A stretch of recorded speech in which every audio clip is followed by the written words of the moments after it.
Anna, maybe you could sing us a song to open the episode. Could we do that? Um, Anna, you sure. do not have to do that. Okay. Josh, you're Um, no fun. Come on, she Sorry, was gonna Art. do it. I'm sorry. I thought for sure that was not gonna happen. And then I I was mean, like, I'm thinking oh, in my wait a head. minute, she might do this. She's thinking. This is great. But I'd have to do it to a like an existing tune. Do you know what I mean? Like a karaoke? Yeah. Okay. But I don't have to. Let's not do that. Okay. All Yeah, right. that's okay. We'll dub Yeah, we'll yeah. dub your voice in later. So okay. So now I have to like get psyched for the beginning of the episode without the music. Without the So Do it. all right. Mm. From the belly of the Beast Coast, Glastonbury, Connecticut, this is the Cultra Trail Running Podcast.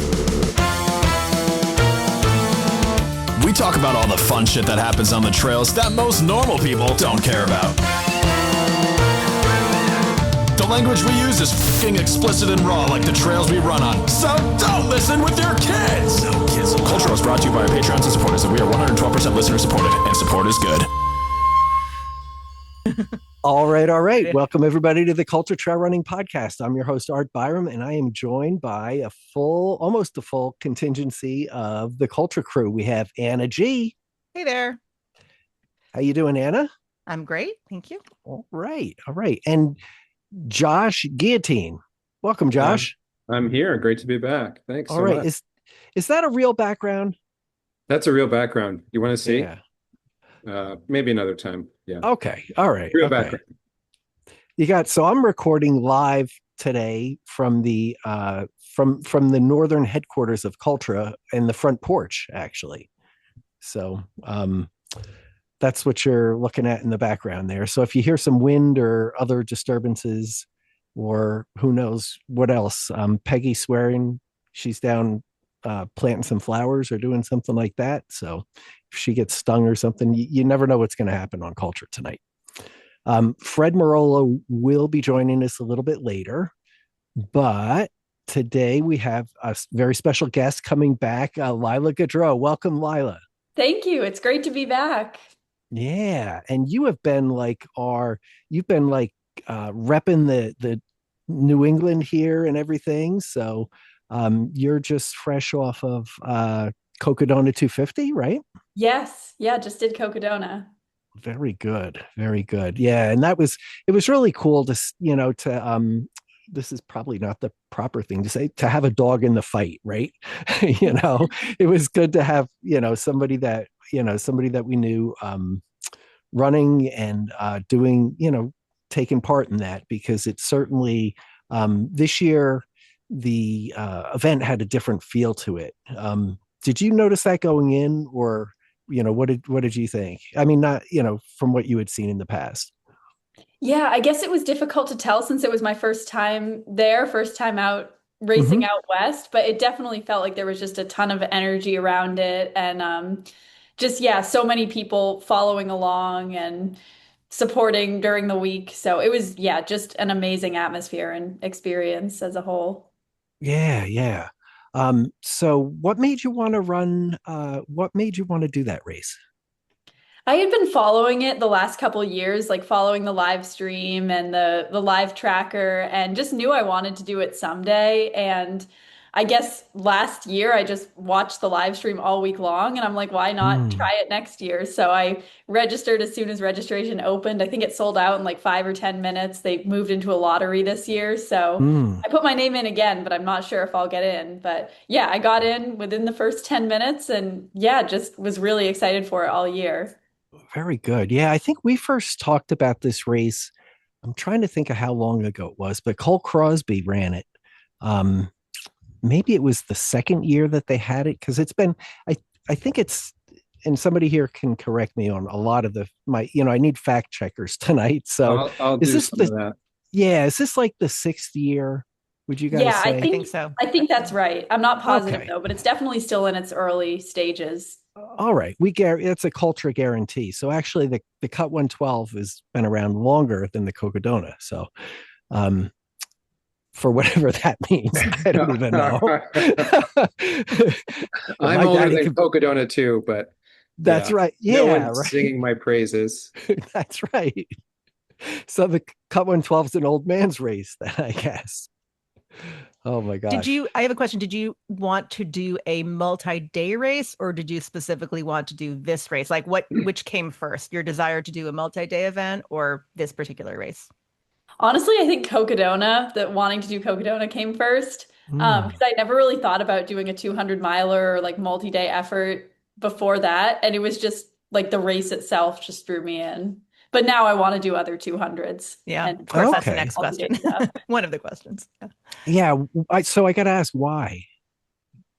It was just the coolest experience ever. Just being out there for multiple days and going through the highest highs and lowest lows. Like I thought 100 miler had high highs and low lows, and this was that to the 10th power. And yeah, it's so difficult, but it's like you just want to go back, and there's so much to improve upon. It's addicting. Like how much can I improve upon? Like what can I do better? So yeah.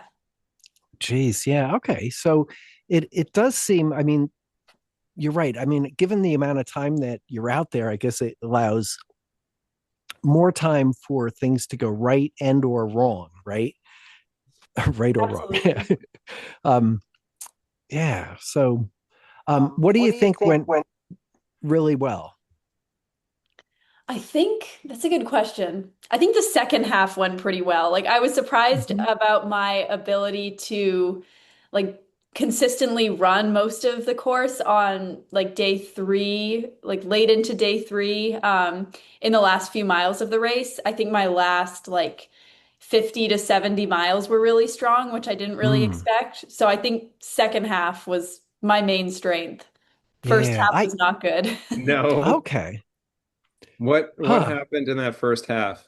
That was First half, I had a good first 50K, which for people who aren't familiar with Cocodona, the first 50K, like 36 miles or so, is like notoriously difficult. It climbs like many thousands of feet. I think it's like 9,000 feet in 32 miles. It's all rocky, single track, not a lot of air, not really any aid stations, super remote.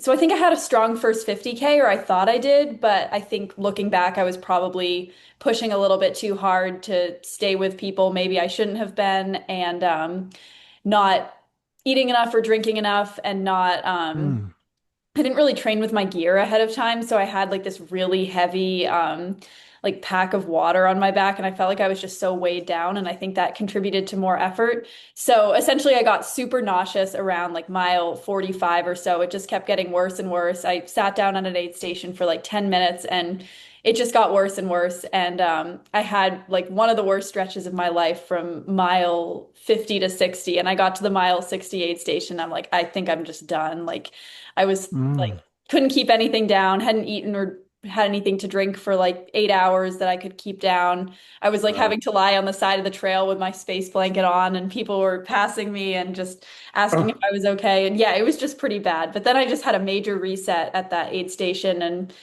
made some changes. The nausea went away and kind of got back on my feet, and was surprised that I was able to keep going. Now, did you tell us about your support system? How were you set up for support? Yeah, so I had a great crew. 3 of my friends from New England, my friends Michael and Robin from Maine, and Sean from Connecticut were out there. And Sean and Michael were pacing me. They probably each did about 50 miles. And Robin was at all the aid stations. So they were an amazing crew. And I really didn't give them a lot of instructions ahead of time. I'm like, just be at the aid stations and we'll figure it out from there. And because I didn't really have a plan for like sleep or nutrition or like time estimates at aid stations or anything. So I was just I kind of just like threw them into it and just expected, Wow. I just expected it to work out, and they were absolutely amazing. So I can't thank them enough. And I think we learned a lot, like as a whole team. So yeah. So no nutrition plan. It like when you say, I mean, I know that you know yourself, and you know that like I assume that you know when your energy is low and you feel a certain way, that means whatever that would be, fuel, electrolytes, hydration, sleep, or, or something like that. So was that the kind of plan you meant, or did you look at like calories or anything like that, or what choices you might have, or anything like that, or how did you approach Yeah. that?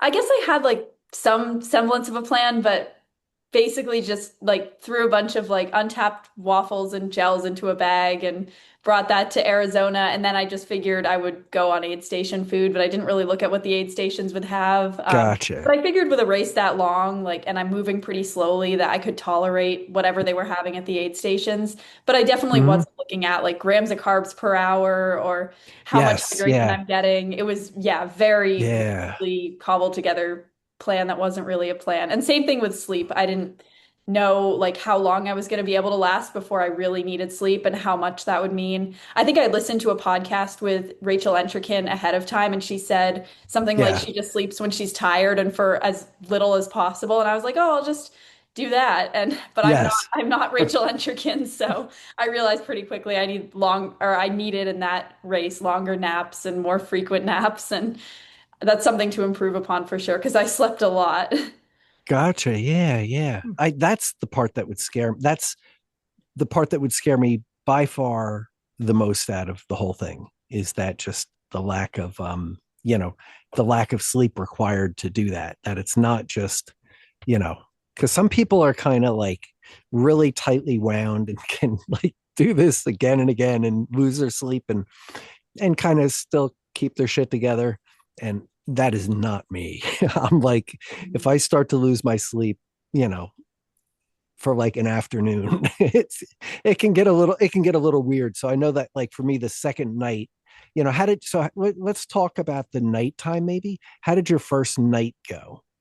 So the first night was when I hit my really low point. Yeah. It took most of the day for me to get through those first 36 miles because that's, yeah, like the most difficult part of the course. So by the time I got beyond that and started dealing with the nausea and dizziness, it was approaching nighttime. So that first night was struggling through that, then getting to the aid station, taking a really extended break there, thinking that like I was going to potentially quit, and then getting back out there. And then I started to feel better, and kind of into the next morning, as the sun rose, I just felt better and better. So that first night was Yes. like, oh, or the night's going to be really rough, and then I feel better in the daytime. But after that, it kind of improved. Like nights weren't that bad. Time is funny during these races. Like you don't really notice it. It just gets dark and it gets light, and it is Yeah. what it is. So how much total sleep did you get, and how long was your longest sleep? I'm curious. And did you feel like what you did was sufficient, or looking back, do you think I could have used less sleep, or should use more next time? Yeah, that's a good question. I don't know how much sleep I got in total. I would estimate it was probably between like probably closer to 4 hours, maybe 4 to 5.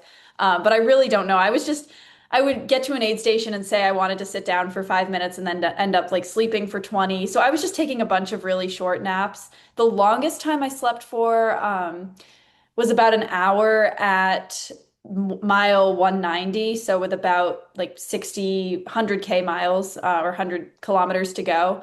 Hmm. um I slept in the car for like an hour. It was just really cold and I was absolutely exhausted. Yeah. Like this is night 3. I need more sleep. I haven't gotten like any extended sleep. Mm. And I think I would try to do less sleep next time. One thing that I didn't do at all during the race was caffeine, and I think if I did that, maybe I could stay awake for longer. Oh, wait. No caffeine? No, Oh my gosh. that That's was, like, yeah, a mistake. it's Do you like, yeah, not I ran. drink? I didn't. Oh, go ahead. Oh, do you not use caffeine like in your normal life? Is that because you don't normally use caffeine, I'm or? becoming more of a coffee drinker, but it's like outside of training. It's just like at work and everything. So when I'm running, Ah, I've never really used caffeine. So I mean, I was just eating like a lot of aid station food. So it wasn't really, I think next year, if I was doing like, I don't know, whatever caffeine, like coffee or caffeine pills or caffeinated gels or something, that would be helpful. Maybe Yeah. help me stay awake for longer because, yeah, I need to work on the sleep strategy for sure. yeah. Wow. You weren't drinking Coke or anything like that? No. Oh, yeah. I Um, usually do, but I, I didn't really want any during this okay. race. I want to ask a question. What turned it around for you? Do you know what turned it around for you at that mile 60 aid station? Yeah, I was like I was feeling really down on myself and I was like I think probably I'm dehydrated and maybe my blood pressure is really low and maybe I should go to the hospital and like get an IV. And so I went up mm, to the medic and I was like, "Can you just check my vital signs? I think I'm just like really things are really bad right now." And I was feeling sorry for myself and I kind of wanted her to tell me that things were all wrong and I had to go to the hospital and like you because have running-itis. yeah, if she told me that I had to quit, then it wouldn't be like Oh I yeah. wouldn't have been the one to quit. So my vital signs were fine and blood sugar was fine and everything. Damn. That was Right? like a little bit of Oh, peace of mind too, because I was getting like anxious that something was really wrong because I had never felt that awful in a race before. Yeah, The yeah. peace of I mind helped out. And then it was just sitting on the couch for like 45 minutes and I managed to eat a bag of chips and that helped me a lot. And I just ate hmm. very slowly and I think that helped with the nausea. And then, yeah, I started moving very slowly. I had like my space blanket wrapped around me. It was so cold. And then decided to try running again and I realized that running felt kind of good. So just kept going. Hmm. Good for That you that to pull out from that low point. Yeah, I Yeah. was so ready. There was this guy who passed me on the trail and he's like, "Remember, there's highs and lows. Like this isn't gonna last forever." And I'm like, "You don't get it. This is so bad." But looking back, it was like you just need to take that reset. And I yeah. think if I had done things to prevent that from happening, it could have been prevented, but all Yeah. less for next Gotcha. time. I have to make an announcement that we have been joined by Fred Morello. I'm here. I listened to a lot of that. I was actually just looking up. Uh, Lila's been the name of a couple of novels, so I was looking up the novels named Lila while Lila was talking about her. That's good. A little color Interesting. commentary. Yeah, trying to get the literary side. Yeah. Did you say that you only slept like a total of 3 to 5 hours, Lila? Is that It was probably closer to five, but 5 hours? I don't know. And I think that's a lot. Didn't Rachel Entrican sleep like 19 20 minutes or something? minutes. Yeah. yeah, But but then again, she was running for like 30 hours less than me. So yeah, exactly. Right. So yeah, Right. she had less time on the course. It So was what was your easier. finishing time? what was Uh, that? What was your finishing time? I was just over 88 hours, which was slower than I expected, but I'm very happy with it. I wouldn't That's change fantastic. That's anything. mm. good. And that placed you 12th female, isn't that right? Yes. Yeah, very good. So congratulations on that. And Yeah. Thank just finishing it is an amazing thing, and finishing 12th place is really awesome, especially what, just like what you just told us, and stuff like that. That's it's great. I can only imagine the learning that, I don't know. There's always a lot to learn, and I would think with something like that, there's so many moving pieces, and getting to know yourself and just getting to know the whole deal, like, because I guess you really don't have any idea after. What was the longest you had done prior to this? Was 100. a So this hundred. is, and they were all like relatively like faster hundreds, like pretty Yeah, easy course. I mean, some of them were more difficult than others, but I didn't do any really difficult mountainous hundreds. So this was a big jump in distance and yeah. time. Let's I thought talk you were about going to say that. easy hundreds. That's what I was waiting for. Yeah, yeah, I get some hundreds, but they're the easy ones. Yeah. that's right. So, Fred, you've done some multi-day stuff. Like, how, what's your take on sleep, and what have you I seen in the front of the pack of the races that you've run, Well, like I don't really see multi-days? the front of the pack much, or because Well, it's a I'm loop. It's here. a 1 mile loop, Fred. So, Yeah. Well, yeah, at the fair, people, if you're doing a 6 day, you have to have a sort of a plan in your head as to when you're going to sleep. But some of them, like people just go by feel. Like Feggy, who was a pretty good 6 day runner, he was one of the guys who actually finished the Barkley eventually. He would say that he would start the race and he wouldn't go to sleep until he reached 100 miles. and Mhm. then he would just sleep when he was really tired. If he felt like he was going slow enough that the time that he would spend sleeping would actually give him a net gain, then he would take a nap. Mm. Gotcha. But It's a little your head calculus plays with there. you though, it messes with you. So you think like, yeah, I need a nap now when you really don't. But Mm. I feel like, oh, go on. no, go ahead. I was just going to say there, it seems also like that, of course, it's highly dependent on the actual event that you're doing. So when you're doing something that where there are no rocks and cliffs or whatever, Yes. you don't have to Yeah. worry as much, right? But I'm curious, Lila, when you felt tired, did you start feeling like I'm going to potentially hurt myself because I'm so tired, or I'm just tired? Did you like how was that factoring into your decision to take a rest, Yeah, there was if at only all? Yeah, there was only one point in the race where I felt like I was getting really sleepy to the point of like worried that I was gonna fall. And it wasn't on a super like difficult technical section of trail, but on the second night I was just having a lot of trouble staying focused and like keeping my eyes open on the trail. And I ended up lying down for a couple minutes on the side of the trail and then just getting cold and I just got up and started moving again. And it kind of Mm. just went away. Mm. But yeah, Cocodona is difficult because the descent on Mount Eldon was really, really tough. And it was in the last like 5 miles. And it was getting dark and it was very steep, very technical. I felt like I was falling probably 10 times, like super rocky. So that was tricky. I think I was just very like, I had a lot of adrenaline at that point in the race, but I can see if someone was doing that and they hadn't rested adequately before Eldon, that could be pretty dangerous. But Sure, sure. Yeah, it is, and I want to just, recognize the fact, kind of what Anna was talking about, is that it is clearly when you're doing a point to point run, you have you have different conditions in different parts of the course at different times of the day with different weather and things that different time between support, and other things like that, like lots of times I think, did you ever run out of water or fuel at any point, or no? um Or feel like you were going to, so you were like, we've all had it where like, oh, I didn't run out of water, but yeah, but you didn't really drink what you would have if it was there for the drinking. You just knew that you had a while to go still.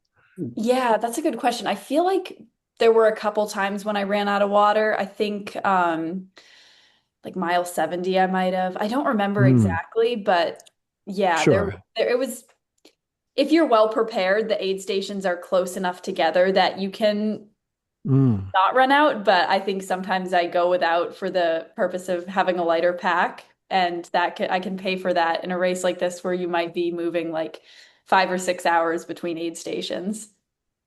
gotcha. Huh.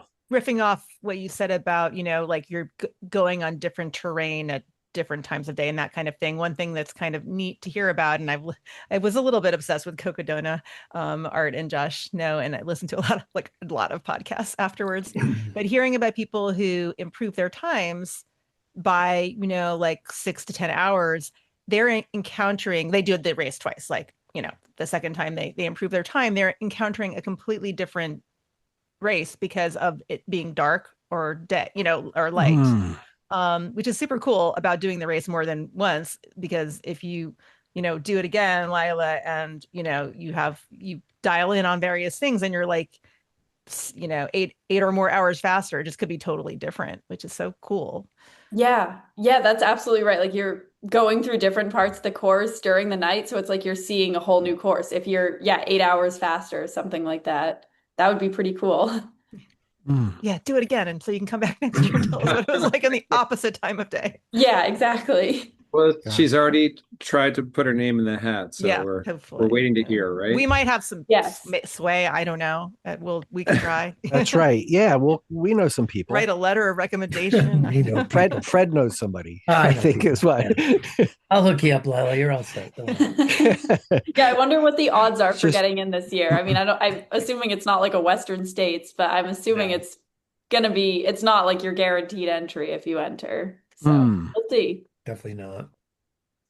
Well, Yeah, before we get too far away from it, I want to congratulate you, Lila, on your grit. That's fantastic. And I'm completely down with the idea of going to a race without a completely firm plan. Like I'm going to have a gel at this hour, or I'm going to do this, like this, like, and like let the race come to you and do it by feel.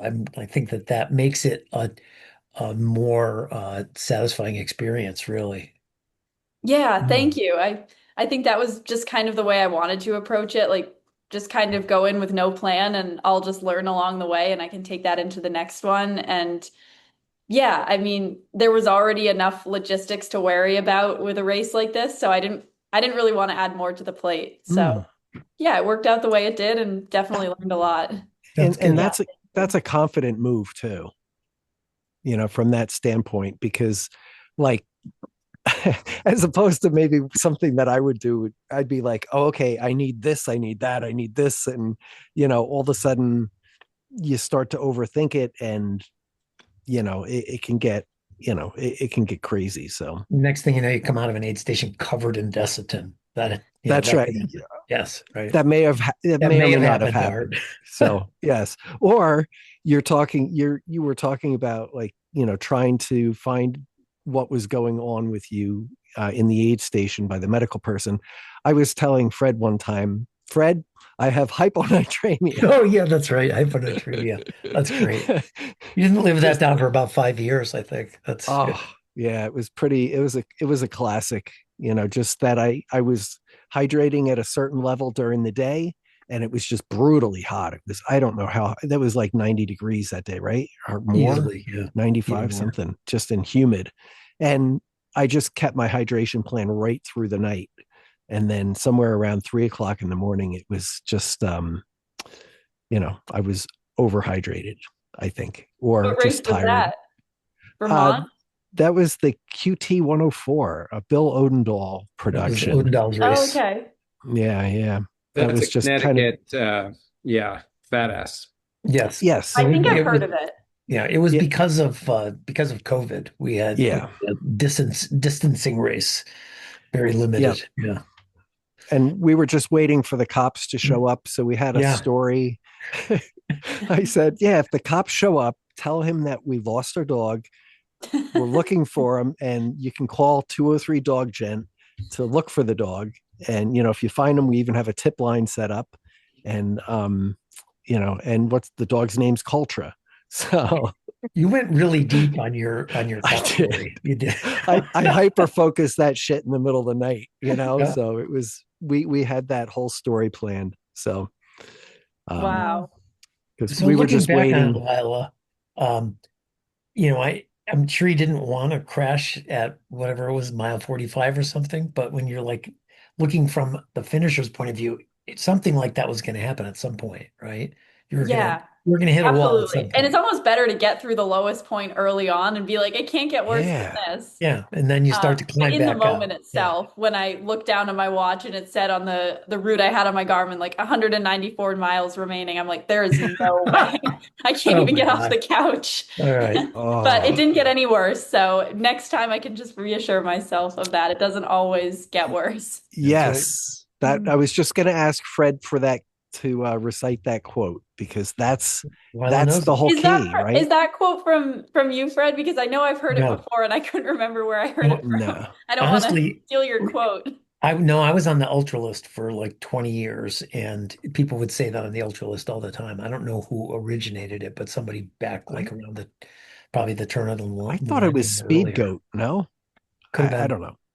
Yeah, at any rate, just for anybody who's listening, that's the whole concept, is that you start out and you're on a trajectory that's trending down. And you're like, oh shit, this is bad, I hope it doesn't get worse. And then it gets worse, and then you're like, oh shit, this is really bad, I hope it doesn't get worse. And it does.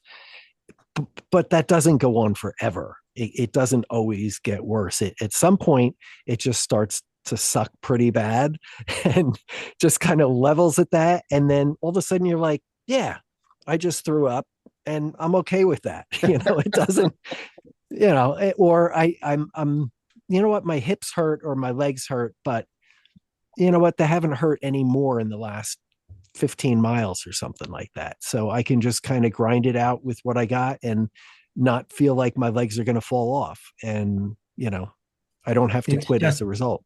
it's just discomfort, or it's not even pain. Yeah. It's discomfort. You can deal with it. Discomfort. Yeah. Can I ask a Okay. question about you know, I know you signed up for the lottery. In your mind, having finished this, are you sort of mentally thinking more about this 200 plus space, or are you thinking, oh yeah, and I still want to do, you know, that 100 or that whatever, something else? Like how has your brain changed since that race about your future, you know, in terms of events or races or adventures? Is it changed Yeah. at all? Has it changed or? I think it's changed a little bit. I definitely want to focus more on the multi-day stuff. I think I always was just so scared of it and didn't really picture myself ever doing it before Cocodona. And now that I realize it's like, it's not all that scary and I can get through it, I think I want to focus on it more. But I don't want to just focus on it. Like I'm signed up for 100 milers. I'm doing a backyard this fall. I think I want to do a mix of different things, continue to. But I guess on that note, when I first started ultra running, I thought I would do a mix of like ultras and road races and like shorter, like 5Ks, marathons, ultras. And then I just switched to completely going ultras. So maybe eventually I'll switch to completely going 200s. But right now I want to continue doing a mix. Like I'll still do Yeah. 50Ks and stuff. And yeah. Did you feel like the people at the race were a different sort because they're like 200, many of them are like 200-mile specialists, or did it just seem like the same old people, you know, like just like the people you might see at the 100-mile race that you did 5 months ago or Yeah. whatever? I found that it was pretty similar to the vibe of like a 100 miler or just any other ultra. I didn't think it was like a different culture. Maybe like a more, I don't want to say like rugged remote 200 because this was those things, but I don't know, maybe like a smaller 200 would have a different vibe, but this one was very similar to other ultras that I've done. Yeah, really great people. Everyone I met out there was super friendly and had some great conversations. And do you think, like, to add on to Anna's question, it's really interesting because we're seeing, you know, there's a lot of talk right now about the impact of 200s on 100s. You know, like, because if you run a 200, you're asking, you know, you're having a big support group. You know, they've dedicated, you know, even more than they did for a 100, right? And you've you know, in theory at least, you're more fatigued after a 200 than a 100, and you know, and you probably can't do as many of those in a year as you could the 100s, right? So you know, it's kind of like fatigue across the boards, in that like maybe like doing 200 might essentially take out 100s, if you know what I mean. Like somebody might, you know, doing 300-mile races a year isn't, you know, it's definitely not unheard of, right? But, you know, if you did a 200, you would be, you know, people might be less likely to do that. What do you think that's true, or what's your take on that? I think it's definitely true. Like I feel great right now, but I know that there are probably like my body's definitely nowhere near fully recovered, even if I don't feel it. So yeah, definitely planning to, I know I've done like really frequent like back-to-back races in the past, and I don't really plan to do that this year. Just with recovering from this race and looking to do other longer races. I mean, I think it's possible, and people definitely do race very frequently with 200s. But I don't know, it's not something I really want to do. I think this just took so much, like the effort itself during the race took so much out of me physically and mentally. I don't think I'd want to do like 3 200s a year or 4 or something like that. Do people, I think, is that and somebody's got to jump in here and help me out. So is that a thing though? Do they like something equivalent to, I thought maybe they had that with Candace's races. If you do The Triple you Crown? do have, you have an Yeah, right. opportunity to do them all, right? Is that right? Anybody know details on that? I just don't happen to, I seem to remember you mean hearing when Anna you say the sounds like she opportunity, like if knows. I think Yeah. you that's the like the Triple Crown is how fast, like the person with that record is the person who's done those in the fewest amount of hours, right? Yes, So yes, yes. in the year, in a year, yeah. And what's her name did that, right? I Well, I can't know remember. Killian Korth did that, Yes. and that was like I listened to some podcasts where they were kind of saying, "Oh, yes, he did that in 2025, but like there wasn't as much competition at those races or something like that." I mean, I thought, Mhm. that was seems like a pretty amazing accomplishment, but Yeah, yeah, sure. I know I don't remember a woman who's Yeah, maybe there has been, but I don't. and she has a podcast too. I mean, not that that means anything, but she has a podcast too, and Blanking. Yeah. oh my gosh. Yeah, I think maybe she won the race a couple of years ago at Cocodona, or oh boy, I'll come up with the name. I'm just not remembering it right now. Let's see. Oh, Manuela Villaseca. Nope. No. I think it sounds like she would Killian. Okay, well, we'll figure it out. Okay. Yeah. I'll remember the name. It's yeah. Okay. Um so you were Lila, you feel like you're recovering now pretty well from all this, and Yeah, I didn't really know what recovery was going to be like, if it was going to be like 2.5 times as difficult as my 100 milers. yeah. But I feel like I recovered from this quicker than I have some 100 milers. I felt really good like a few days after. I mean, obviously took some time off running, but have been able to get back into it pretty seamlessly. And yeah, it's just felt better than expected. So that's a good thing, but I don't want to overdo it Yeah. and get overexcited and injure myself or something. Yeah, absolutely. I mean, that's got to be like, I mean, now you injured yourself. You don't tend to get injured that much, right? But you did get injured, I'm thinking like a year and a half ago or something like that. Is that Yeah, maybe the last timing's about year that I, right? I was pretty injured throughout the year. Mm-hmm. I started to turn things around in like September. Mm. Um, in the beginning of the year, I was still racing, but I was kind of not feeling great and like knew something was up. Like I felt like half injured, but I was kind of able to deny it. And then over the Yes. summer, I really injured myself from racing through pain. And then I was like, I'm not doing this anymore. So I Yeah. took a couple probably months off running, and then when the Mm. pain was totally gone, I got back into it. And yeah, that was the right way to Ha- do things because Had you ever I'm done very that? good at denying my way through injuries. Have you ever done that in your past? Like, Yes. I okay. had some injuries about 3 years ago now that Mm-hmm. I totally denied my way through, and Mm. eventually they healed, but I did not approach it the right way. So I'm not going to run through pain anymore. I think I do a Yeah. lot more to prevent injury now, but if I Good. do get Yeah. injured again, I'm going to do it the right way and not Mm-hmm. not just run through pain because that's not fun. Gotcha. It doesn't Yeah, heal. I think that's a big, that's a hard thing for people. Once you get that concept, I think that you have the ability to, unless you have something structurally wrong, or just something a part that just wears out or something like that. I think that was a big deal for me once I understood. I mean, my concept in the beginning was like, oh, I'd recover from an injury, and then like I'd say my knee was bothering me. I would go out and I would sprint down a hill to test it to see if it was okay, and it's like idiotic things, and, jump up and down on it just to, try to That do sounds very something. familiar. Yeah, just to see if it's okay. And, Just and test it out.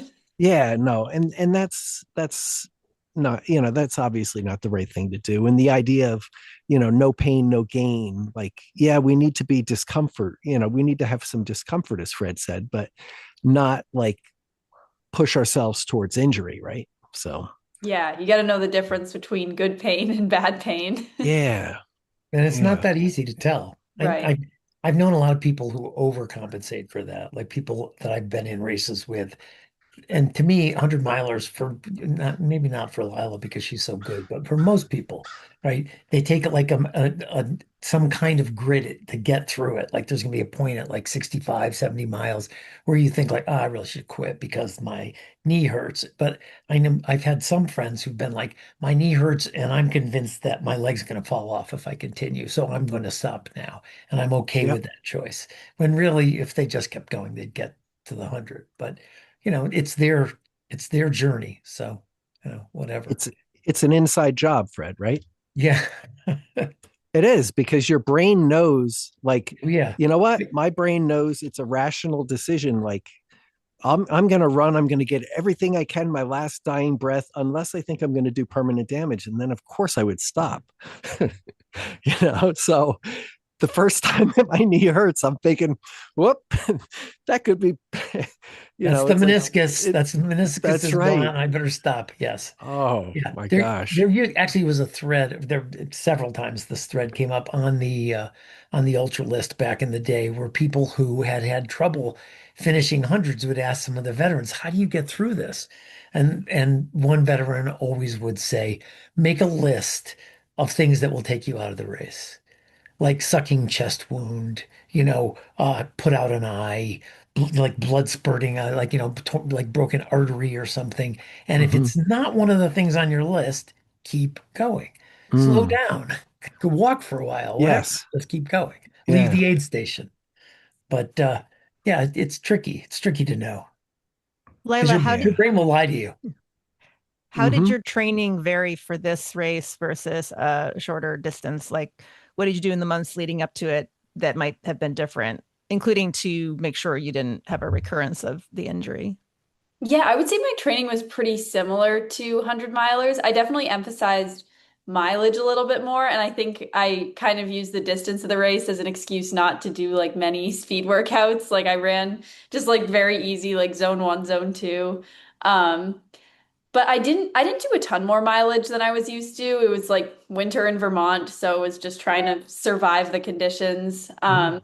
But I moved to Vermont last summer, so a lot more access to mountains. So I did probably more like vertical feet in training, which was great, and more trails. Um, yeah, but it really wasn't all that different, but it went well. Gotcha. Gotcha. So did you have any issues with altitude? Not really. I don't know maybe if that contributed to nausea on the first day though, but Hmm. the dizziness, weirdness that happened. But like at the end of the race in Flagstaff, going to the top of Mount Eldon and just being in Mm. Flagstaff at whatever elevation that is, pretty high up, I didn't notice anything. Um, Mm. so not really, but potentially. Yeah, yeah. Because I think I know that like Flagstaff's dramatic because you can be like, you know, when you're at the bottom, it's like hot. You're in the desert and you get to the top and you better, it's like the White Mountains, right? You gotta all of a sudden you gotta put on a puffy jacket to get, up at the top. So um interesting. Huh. Did this event kind of bring out in you the problem solving kind of capacity that people say these multi-day things might enhance? Like something is not right in my pack or something, like things are going wrong, like logistically or something and you have to kind of scramble and think of solutions, or did the thing just work out pretty easily for you? I was just curious Yeah. about the problem solving kind of element of it.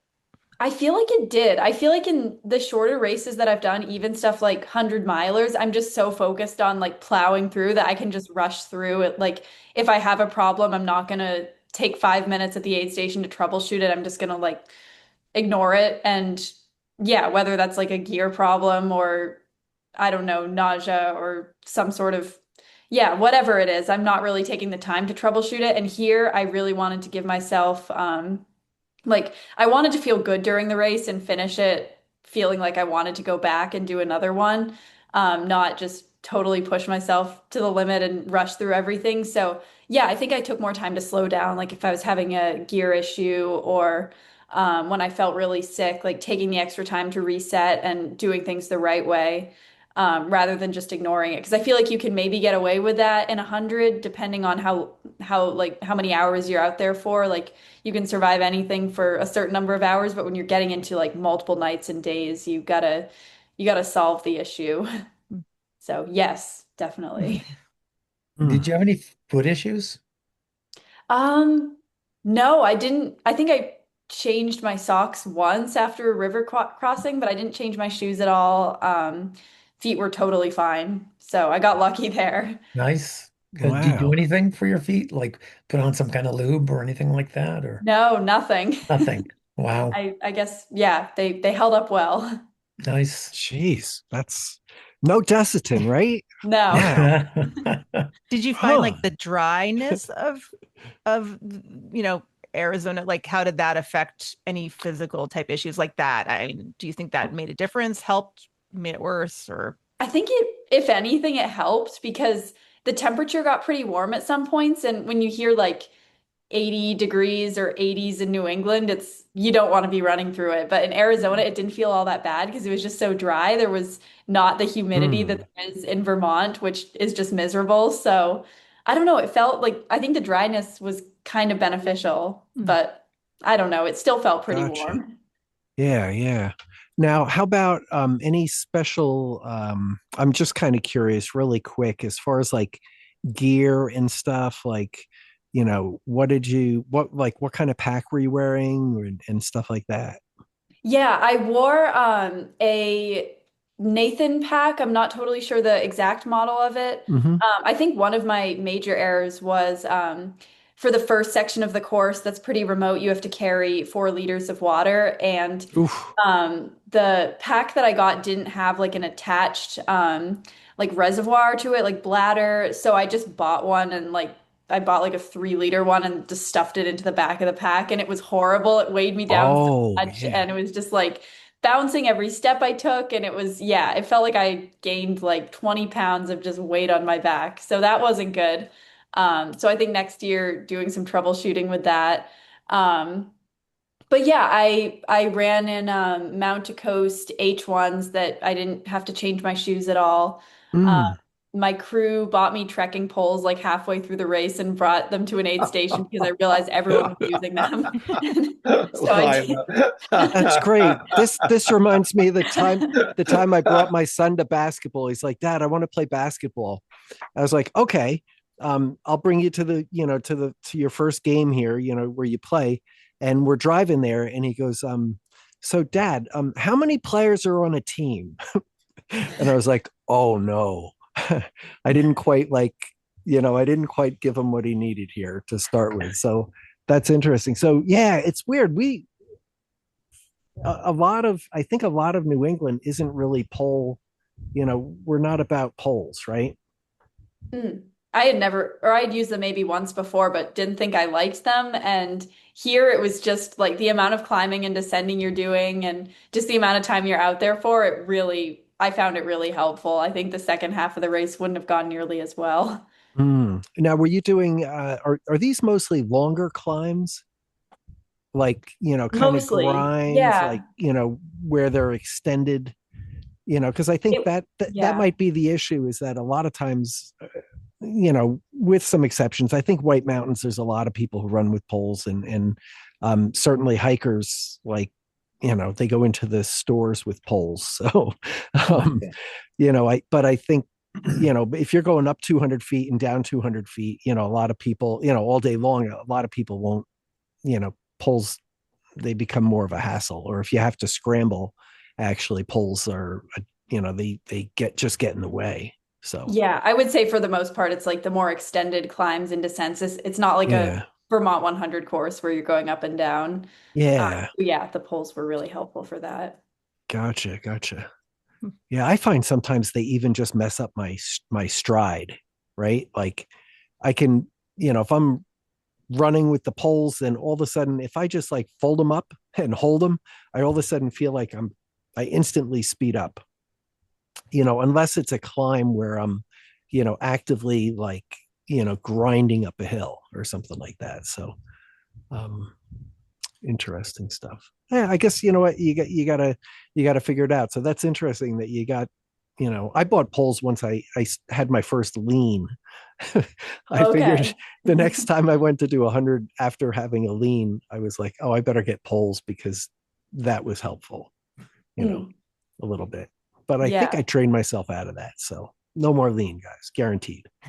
So, Did Okay. you, what did you think about having I mean, would you do this again with a crew and pacers just like you did at this time? Or do you have any perspective on that? Because it does seem like the vast majority of people do use crew and pacers, but it does seem like there are people who kind of want to do it in a pure way, potentially without crew and pacers, which seems kind of amazing. Yeah, what are your thoughts on that? Yeah, I think it's amazing the people who do it without a crew and pacer. I mean, it's definitely possible at Cocodona, but I would definitely plan on having a crew and pacer. I mean, I don't need like a huge crew and pacers for like every mile that can be paced. But it's really nice to have someone out there, especially during the night, just to break up the amount of time that you're out there alone. hmm. Um, so yeah, having pacers with me for 90, 100 miles was so nice. And Yeah. having the crew there at aid stations. I've never really been someone to do crew and pacers. I probably had pacers in like one or two races before. And I think for a shorter race, sometimes I prefer to go solo, but for a race like this, it was just so nice. So Hmm. yeah, I would plan to do that again. But definitely a lot of respect to the people who do it solo. Yeah. Did you feel like at any point, or more than one point, that you started to like lose it? Like, Um, like I know for me, like, anything longer than a 5K, like I'm losing it at some point. I'm exaggerating a bit, but you know, during these longer runs, like, yeah, like I either like that's kind of why we started this Cultra karaoke hotline, is because I would get a song stuck in my head and it would start to really put me on edge, or, you know, once you get into the longer stuff like hallucinations and things like that. So what was that like? How well composed did you feel and rational like did you feel? I felt super rational throughout the race. Mm-hmm. I know some, like, I've heard stories about people having super vivid hallucinations, and that definitely didn't happen. On the second night, where I got really sleepy at one point, I remember I could feel my mind drifting and I could feel that I couldn't focus on one thing, but I was able to say, like, I'm getting really sleepy, like, something's changing here. I got to do something about it. And then when it Mm. was dark, I remember I would look up and I would see like a tree or a plant ahead of me, and, it would look like something different, and then I'd get closer and I would see what it was. But I feel like I was having more moments Yes. looking up and being like, what is that? Like, why is there a person Yes. up there? And then it isn't a person. But it wasn't like Yeah. I was looking to the side and seeing like really vivid, like, I don't know, like a clown or something. No, I think that what you just described is, I think for most people, at least, the start of hallucinations, right? That's what happens. I look up and I'm like, boy, that looked like a wizard, but it's not a wizard, I guess, right? And then, but for me, as the second night kicks in, it starts to those things become, they become more real, and I have a harder time, thinking that there's not a parking garage on the middle of the trail or something like that. So, um, hmm. Yeah, that's interesting. I feel like it was really on the second night that happened to me. Like third night, nothing. I felt super alert and awake, and same on like heading into the last night. But I guess I was done at 9 p.m. that night. But Yeah. yeah, it was just that second night that I don't know. I got very tired. I think You, But you can get that's a superpower right there. Being, having your shit together there is yeah. that's really great. You can go through those periods of time though where you're so tired that you have micro sleep. So you're focusing on what you're doing, and all of a sudden something completely different is in your head. And then like you could be stumbling, and like then you're like, wait a minute, I'm on this trail and I'm going, and but then your mind and you center yourself again, but then your mind like micro sleeps again. And so you're like in like a 5 second dream. It's Mm. it's I kind of never heard that term before, but that describes it perfectly. Like your mind just like shifts to something and like you don't even realize it. And then it's like, whoa, Mm. I'm actually here. yeah. Were you Yeah, yeah. around other people? Like you mentioned, having some conversations, but I was just curious. I also, in listening to all these podcasts, heard about sort of dead zones in terms of times. So, I don't know what they were, but between like the people who are in, whatever, 112 hours to 100, I'm just making this up, like 120 hours, or a lot of people in that time period finishing. But like when you were 88 hours, did you feel like you were around a lot of people, or were you kind of by yourself? How did that go? And Yeah, it really depended on the section. I definitely leapfrogged with different people on different days. It was tough because everyone has a different sleep strategy. And if someone's napping for a couple hours at an aid station, you can totally like get way ahead of them or vice versa. But yeah, I would say I was not around people more than I was around people. And I didn't really run with anyone that wasn't my pacer for an extended time. But there were definitely a few stretches where I would run with someone and chat with them for half a mile or a mile. Um, but it was about what I expected, more alone than not, but people Hmm. out there. You never felt like you were totally alone. did you feel like did it feel like a competition, with the people who were sort of around you, or were you kind of not focused on that element of this event? I mean, I know you're No, very it felt competitive, but I'm just super, curious how that. yeah, it felt super relaxed. I think maybe if I had been further up in the pack, it would have maybe been a little bit different, but um I felt like the people around me weren't really fighting for place. We were all just like getting through it together. And Which Hmm. is did you kind of guys nice for a first 200 to have that. Like, we're just like out here to have fun and make it to the finish line together. And yeah, we're supporting each other. And yeah, we still want to do the Sounds best we great. can, but it's not like I'm trying to beat you. I, yeah, I hope you don't nap longer than me or nap less than me at the aid station or something like that. Let me put a little sleep drug in your little, Yeah. water. Oh, okay. And were people talking about, I don't mean to, sorry, ask so many questions, right? But were people talking about the winners? Like, were there conversations about what was happening, like 20 hours ahead? Or I was just curious Yeah. if that was in the I room. didn't really have any conversations about it with other runners. My pacers would update me sometimes, like they let me know that Rachel won, which was amazing. But I didn't really want them to give me a ton of updates because I felt bad about how far ahead people were. I'd be at like mile, I don't know, 100 and whatever, and they'd be finishing the race, and I'd be like, ooh, like don't tell me that. Like I can look at the results when I'm done, but let me just, yeah, suffer through this now. So yeah, it might have been a bigger topic of discussion, but it wasn't really something I was talking about with other people a ton. Yeah. Did you feel any pressure having been, you got mentioned a couple times in some of the other, not that, in the major media of ultra running. So did No, you I feel didn't any feel any sort pressure of from that? pressure. Okay. I just Mhm. wanted to get to the finish line and um yeah, I mean, people told me that I was like mentioned on those and I thought that was cool, but I think they maybe overestimated me like I'm brand new to this. So hopefully next year could make a lot of improvements and be more of a factor. But this year I was like, I'm just having fun. Like, but no, Good for you. I wasn't nervous. Now you got them right where you want them now. So, Yeah. so that's great. That's great.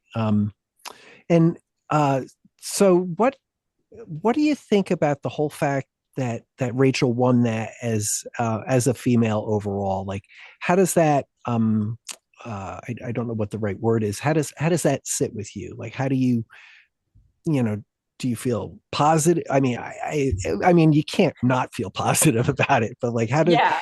what are your thoughts on that?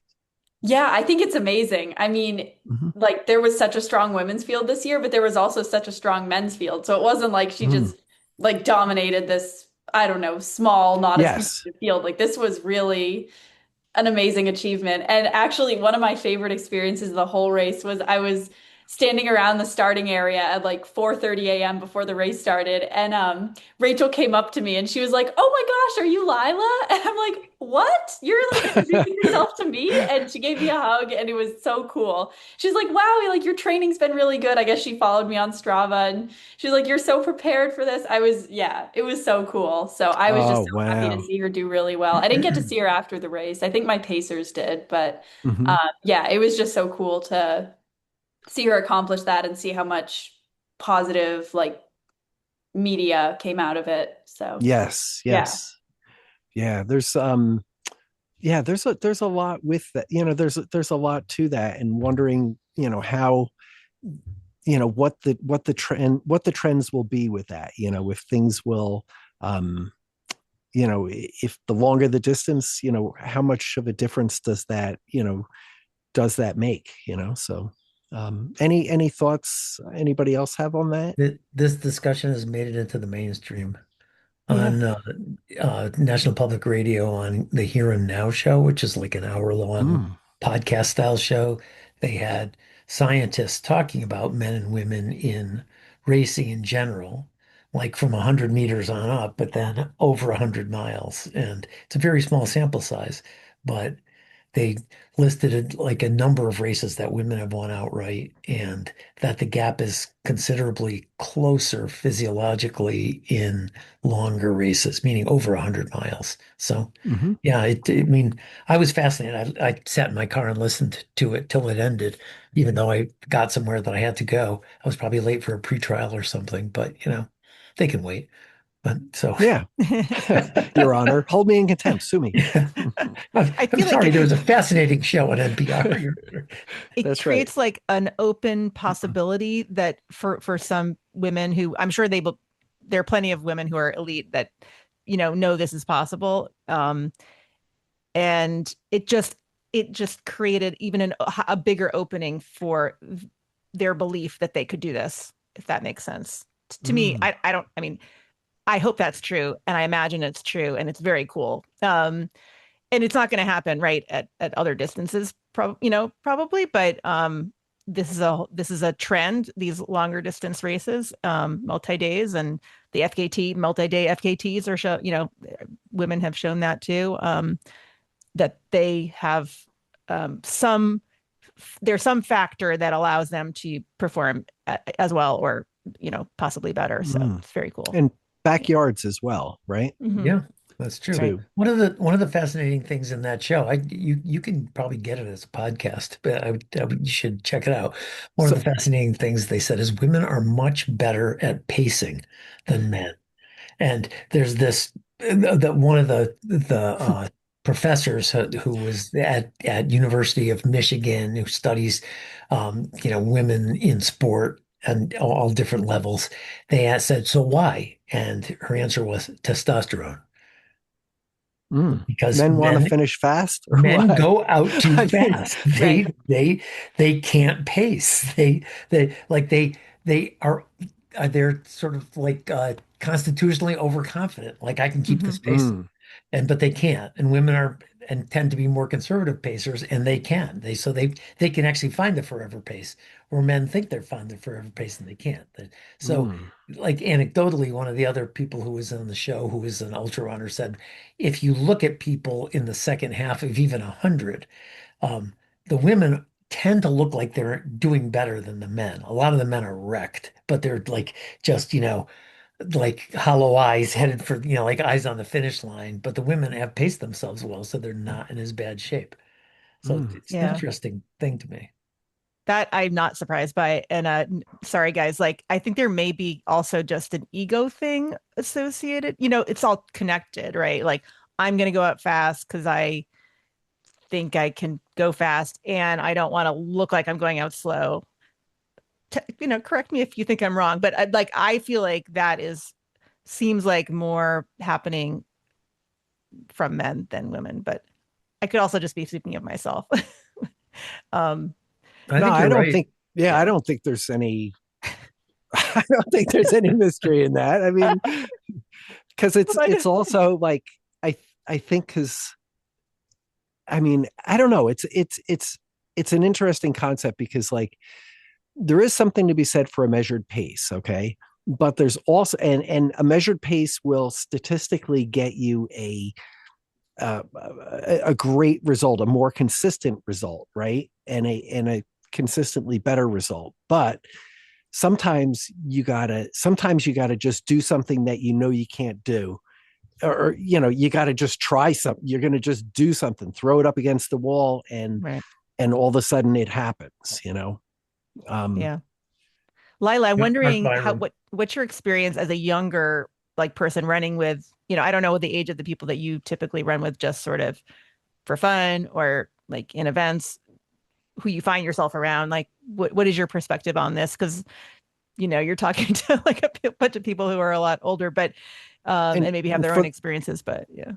And for the record, Lila's 23, right? I Yes. think. Yeah, 23. Okay. The youngest finisher of Cocodona.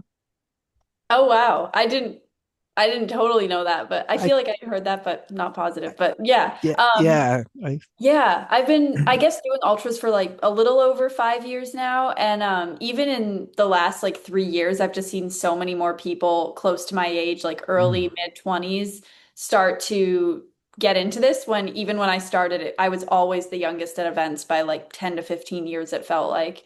And yeah, it's really cool. I mean, I love getting to race with people of all ages, and I think that's a really cool thing about ultras that isn't always true in other sports and things like that.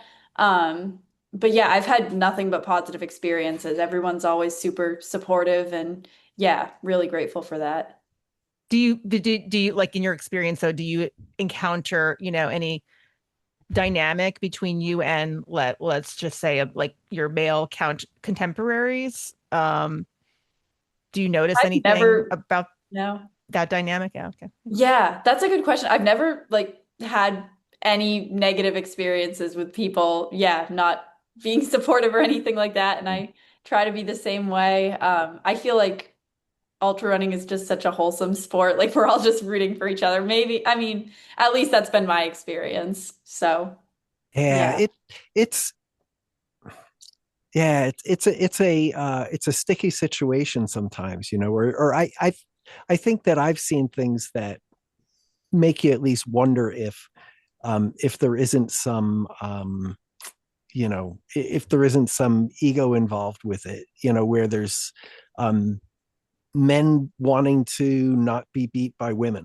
I think, I don't know. I always find that, like, I don't care if it's a 12-year-old that's ahead of me. Like, I, if I'm racing, I want to win. I want to take as many places as I can when I'm racing. Right.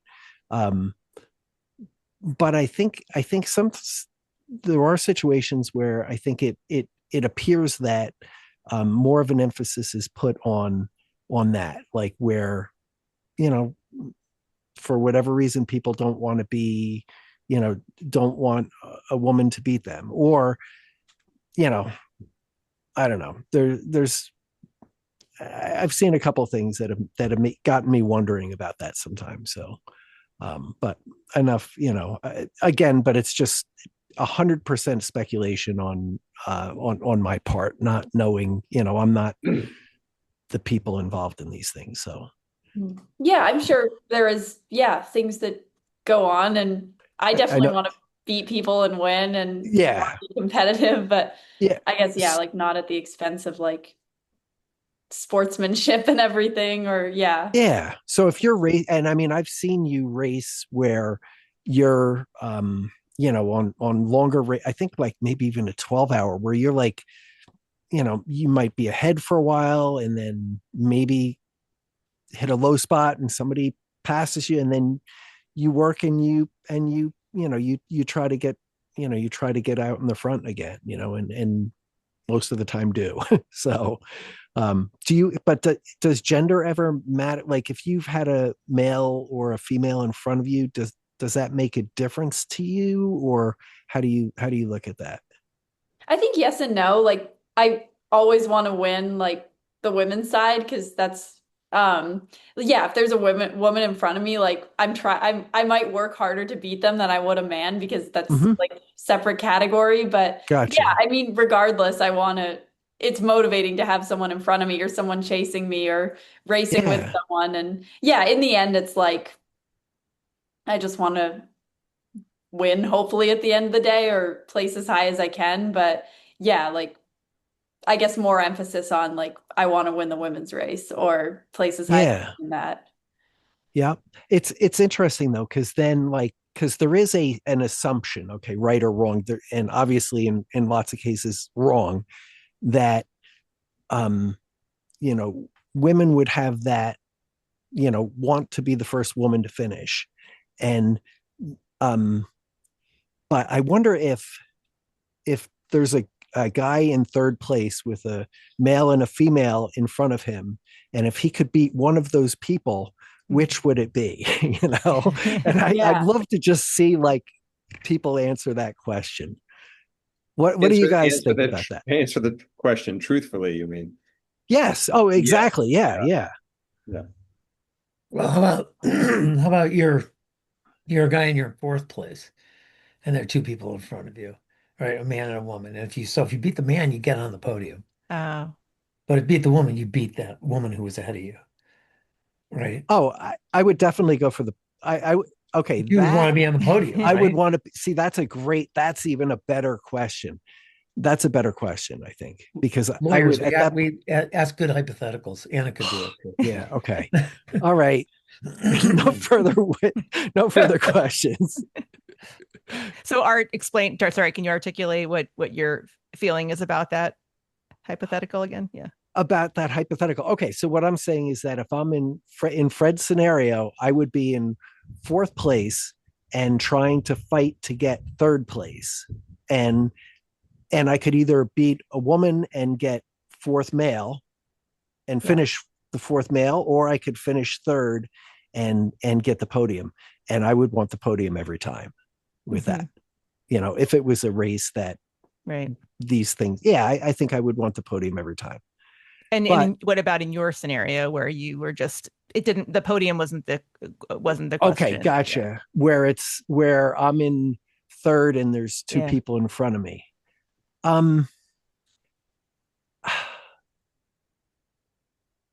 I don't know. I think that there's ways, because it's all about your own ego in some way.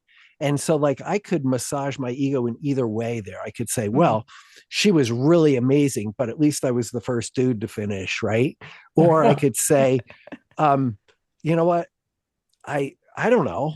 I lost to Justin Kowski, but I got second. I don't know.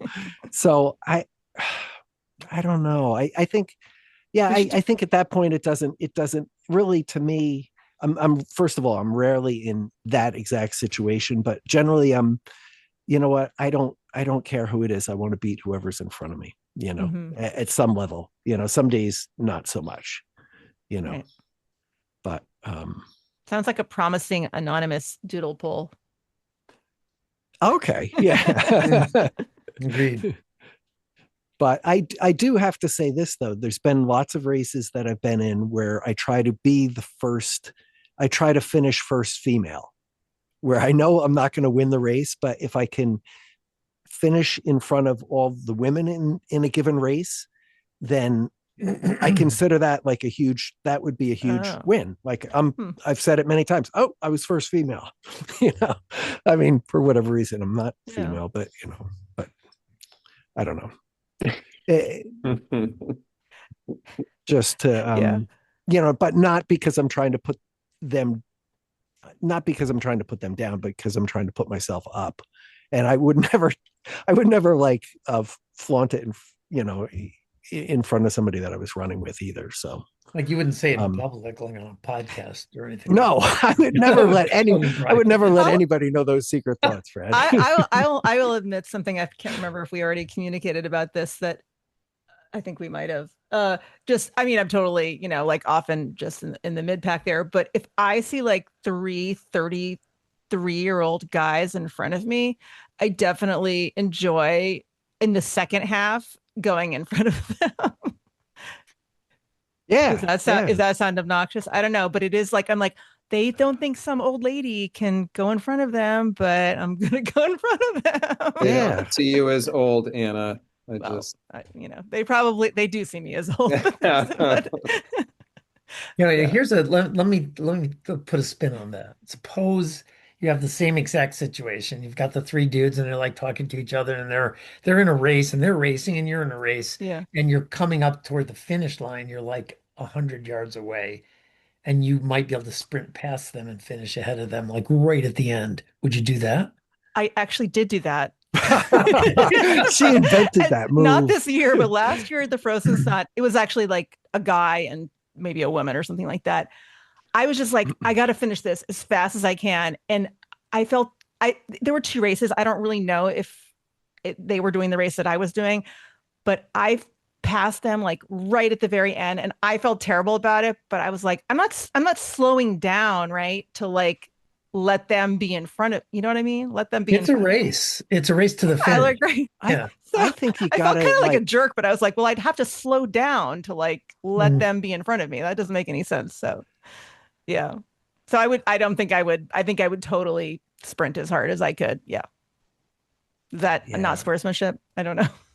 No, I think not at all. It's called a race for a reason, right? Yeah. So, but then again, it also, I don't know. It depends too, right? Like, it might depend if I knew the people, perhaps.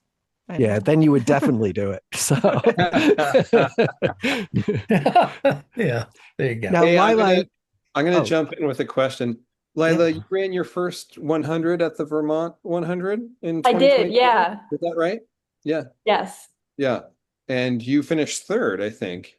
Yes. There. Is that right? Yeah. That's right.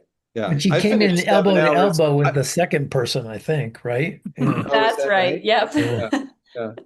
That was could have been a photo finish, right? So I think so. I don't think they got any photos, but it was very close. Yes. Yeah. It was a lot of fun. Yeah, very good. And Very good. The longest distance you ran before that, was it 70 miles before that? Do you remember? Yeah, I think it was 3 days at the fair, the 12-hour. I think I did like 74 or 75 miles there. Yeah. Something like that. So yeah, 75 to 100. So Which year was that? that was 2024, I think, Okay. 2 years ago. Yeah. I was there. I was just thinking that you probably did more in 12 hours than I did. I'm sure than I did in 24. So yeah, no problem. I want to go back there at some point. That's such a fun race. I've only done it that one time, but didn't work out with Cocodona, but hopefully another year. It's such a fun environment there. It's fun to do it as a multi-day because everybody gets a little like loopy and you're just on a 1 mile. You're on a 1 mile loop, so you can talk to everybody. You're talk to people who are like 100 miles ahead of you or 100 miles behind you. It's kind of fun. People who've been out there who are on the 6th day, and they're completely gone, and it's a fun experience. Definitely. Right, I have the van. I should do this now. You should. I have my van. I can set that up there. And, I know the course. I won't get lost. I'm gonna butt in again. Can you recap for us a little bit the vertical backyard at Mount Ascutney? You were third. Yeah, you were totally. 14 overall, but third in your group, I guess. How far did you go on that one? I don't know. Yeah, that was such a cool race. It was the first year of it. That was my first sort of quote unquote race back from my injury last year. So I just did 24 hours, which was my goal because it was like it was equivalent to Mount Everest. So I'm like, I want to make sure my legs can hold up for 24 hours and almost 30,000 feet of climbing before I think about looking ahead to Cocodona. But that was an amazing race. I don't think I'll make it back there this year. But it's a backyard format. So on the hour, every hour, but it's something like there's two options for the course. You can do like 3 short loops or a long loop, or an out and back. It's like 2.2 to 2.5 miles, something like that.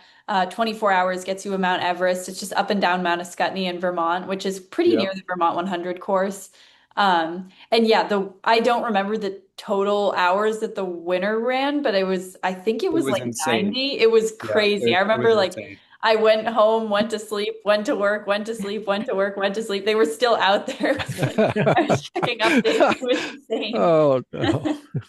Yeah. And what did So. you do? Did you on the vertical backyard, did you switch up the did you sometimes do the three, the shorter, or did you always go to the top? Like what did you do? You kind of play around with that? Yeah, I started out doing the long loop because that was what everyone was doing, and it was you got a better view at the top, and then I wanted to try a shorter lap as it got darker, and I realized like I did it at the same effort as I did the longer lap, and I did it like 4 minutes faster. So I'm like, oh, this might be Oh, faster. I think I did better with like the switch between ups and downs, and Yes. okay. Yeah, yeah. that was helpful for me. And then also it started getting really muddy and I think it started getting like kind of slippery on the longer loop and it wasn't that way at all on the shorter loops. So I did the shorter loops for probably like the second half of the race and it wasn't quite as fun, but it was probably a little faster. And yeah, it was like 50-50 people doing the long loop and short loop. Yeah. At Yeah. least after the first night. I think at first everyone was doing the long loop and then kind of, or most people at least. Switched over. And Yeah. in terms of so you've signed up for you're trying to get into Cocodona again for next year, right? And Yes. and you're doing Bubba's Backyard with Andrew. Yes, I'm so Um, excited for that. That one I'm not Oh, stopping after 24. That one I'm going as long as I can. So we'll okay. see. okay. Notice given, shots Yes. fired here in the White Mountains. And what do you how are you balancing work with all of this? Like, is work flexible enough for this? Like for Bubba's or Cocodona? Do you have to save up your time? What do you do? Yeah, I think my work has a good time off policy. Like I've been able, I don't really take any other vacations other than to do races. I'm doing Vermont 100 as well this summer. You Um, are? Oh, I cool. am, yes. It's going to Great. be a party. Yes, I'm so excited. Yeah, but I work 4 days a week, so I have 3 days to do some longer runs, and I'm able to get in a good amount of mileage before work if I wake up early enough. But yeah, I didn't have any trouble getting the week of Cocodona off, and I think taking a couple days off for Bubba's will be pretty easy as well. So yeah. Gotcha. Cool. So Josh is also running the 100. So Oh, awesome. Yeah. Yeah, it's gonna be I- great out there. I'm and excited. we didn't run it together in 2024, although we were on the same course. Yeah, because I was a little slower than you were. But I'm going back for my second time. I'm Nice. super. Yeah, yeah. Yeah, it's my favorite race, so Oh can't yeah? wait. Yeah. And I assume you're not doing Chesterfield Gorge next weekend. No, for the first No. time, and I guess I've done it the past 2 years, so hmm. I won't be there this year, unfortunately, Yeah, but yeah. hope to go back there at some point. Are you running that? I am. Yeah. Nice. The 100K or 50K? I'm signed up to do the 100K, but I want to get a 50 miler in. So we'll see Okay. how things feel at the 50-mile mark. Yeah. Nice. Last year it was so muddy, so hopefully it's different this year. Fingers Hmm. crossed. Yeah. That's a fun one though. Yeah. And I have a question for you about your work. Yeah. You're a hospice nurse, right? Yes. And you do home visits Yeah. exclusively?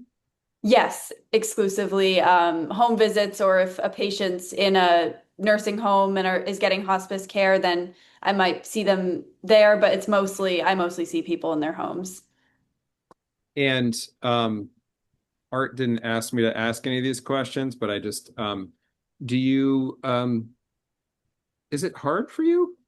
Like, you're seeing people die, I assume Yeah. that's what's, unless you're a really good nurse.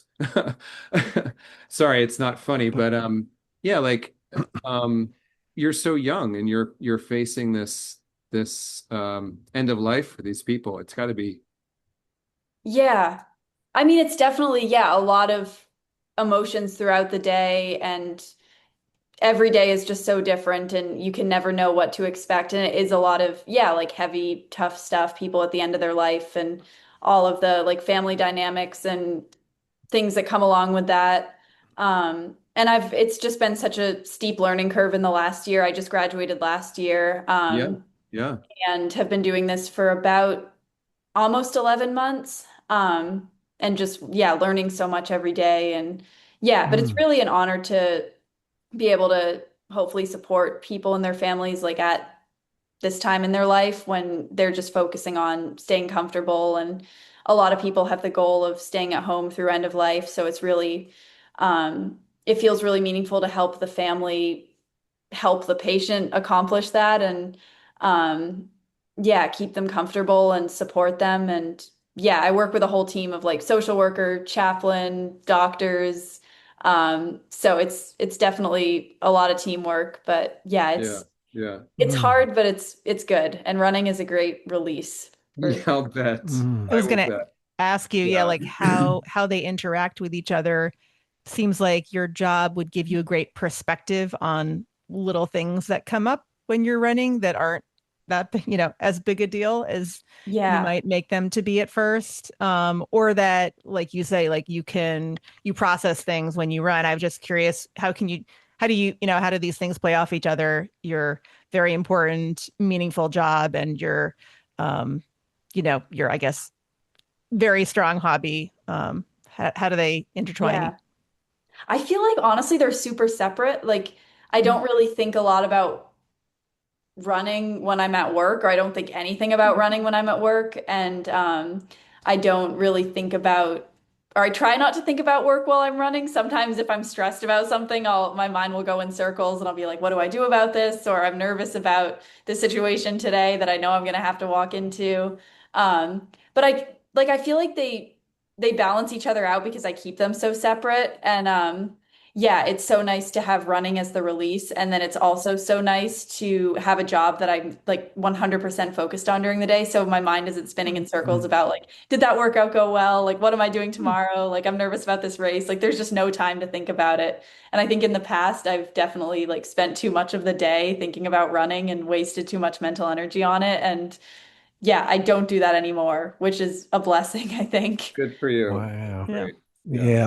Yeah. My mom actually was a hospice nurse Oh, cool. for a long time, and she just her perspective on death and how she talked about it just kind of like, it's really, for a lot of people, it's a taboo subject, like, oh my God, like, but it is, like you said, it's a part of life. And a lot, I don't know if it's most people, but a large percentage of people there, like, they're trying to wrap things up and to move on. And I bet you're really, I bet you're really good at it. I could see that you would really connect with the families and with your patients to be able to, help them through that. And that's really, I think that's wonderful. I think you seem, like the kind of person that, I don't know, the kind of person that you'd want to have there helping you along.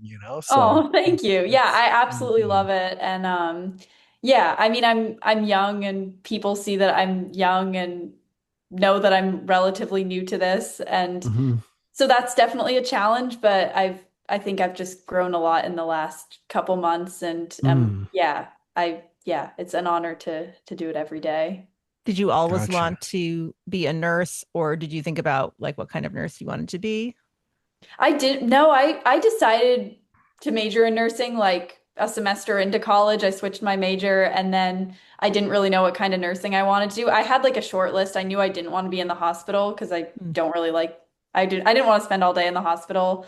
Um, Mhm, I wanted to do something outpatient, so I wasn't sure if that would be like hospice or like an office or something else, it's like school. And then I just found, yeah, this job. And it was really, yeah, like a dream job. I got a ton of support with a mentor in the first few months, doing a lot of co-visits and just gradually got more independent and just, yeah, I feel like super supported. Um, the past couple weeks have been really busy, so it's been tough, but yeah, mm. I'm just really love it. So. What do people think in your who you work with about what you do? Do they understand the like seriousness of your When I first started accomplishments? working there, We don't talk about that stuff at work. We Yeah. just don't. It's like, yeah, I went running. Yeah, okay. So yeah. Yeah. When I first started there, I didn't really tell anyone I was a runner because I was injured at the time. And then just talking, like I had the week off for Cocodona, obviously, and people were asking what I was doing. And I'm closer with some of my coworkers, so it shared about my running a bit. And so the nurses at the office were following all week. And when I checked my work phone when I got back, like all the Microsoft Teams group chats were talking about like how far I was into the race. It was really cool. So That's they were all awesome. following along That's all neat. week. It was really nice. that's great. But Mm. yeah. That's awesome. Well, I had there was something else and not to like pivot here.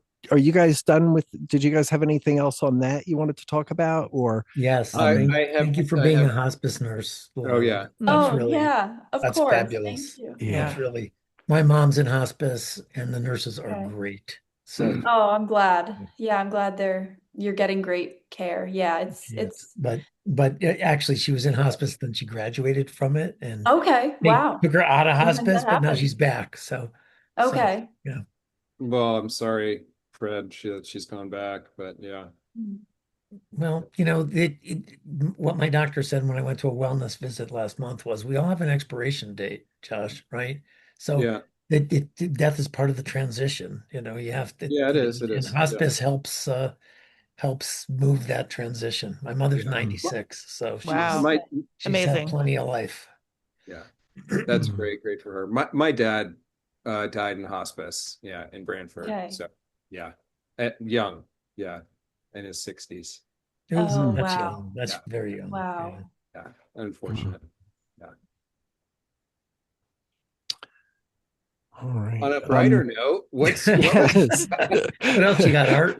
Oh, I was Art, kind of you were going to say something. I did, yes. I wanted to talk about something that may be controversial. Actually, probably controversial. So, I wanted to talk about and not necessarily give a professional opinions on this. Given the fact that you're a nurse and stuff. Now, I know that there was a death during the event, and I haven't heard. I don't think much has been, as far as I know, not many of the details have really been released on that, right? I think unless Yeah, I anybody's haven't heard, really heard any details other than yeah, which had to, yeah, horrible. yeah, it really is.